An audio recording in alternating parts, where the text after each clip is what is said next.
Welcome to పూరా local.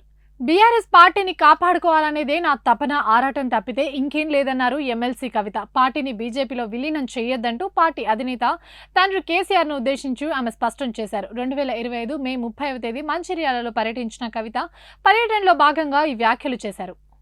తండ్రిని కలిసే అవకాశం వచ్చినా కలవలేకపోయాను అంటూ ఆవేదన వ్యక్తం చేశారు. లిక్కర్ స్కామ్లో తాను జైల్లో ఉన్నప్పుడు బీజేపీలో బీఆర్ఎస్ పార్టీని కలుపుతామని తనకు చెప్పారని, విలీనానికి అస్సలు ఒప్పుకోలేదంటూ అప్పటి సంఘటనను ఆమె గుర్తు చేశారు. బీజేపీతో పొత్తు పెట్టుకున్న ఏ పార్టీ కూడా బాగుపడలేదని, పార్టీని సొంతంగానే కాపాడుకుందామంటూ బీఆర్ఎస్ శ్రేణులకు పిలుపునిచ్చారు. తనకు సొంత ఎజెండా అంటూ ఏమీ లేదని, బీఆర్ఎస్ పార్టీని కాపాడుకోవాలనే ఒకే ఒక లక్ష్యం తప్ప ఇంకేమీ లేదంటూ వెల్లడించారు. బీజేపీతో పొత్తు, విలీనం అనే రెండు అంశాలకు తాను వ్యతిరేకమని స్పష్టం చేసిన కవిత తాను రాసిన లెటర్ను సమర్థించుకున్నారు. లెటర్ రాయడంలో తప్పేం లేదని, ఆ లేఖ బయటకు తెచ్చిన వారిని పట్టుకోవాలని, వారు ఎవరో చెప్పాలని డిమాండ్ చేశారు. ఇవి ఇప్పటివరకు అప్డేట్స్. మరిన్ని అప్డేట్స్ కోసం చూస్తూనే ఉండండి పూరా లోకల్.